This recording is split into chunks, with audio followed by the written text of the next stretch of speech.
চেহারার মারামারিতে চেহারা যে শরীরে যে ফিটে তরোয়ার দিয়া শরীরের রক্ত চাকরি করতেছে ওরা নিবারেতেছে আনতে আছে ওরা মাথা এই যে মহারম আছে না যে চেহারার যে মহারম না এরকম তারা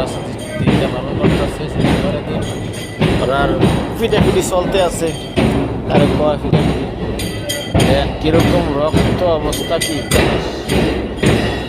মানে এটা যে করে কী লাভ হয় এটা আমি বুঝি না তাদের তার রাস্তাঘাট তারা বন্ধ করে সেটা তারা ফিটাফিটি করতেছে অনেক মানুষ কষ্ট করতেছে রাস্তা একবার ব্লক করে দিয়ে তারা এই বিশাল লাইন দিয়ে এই তাদের দিন পালন করতেছে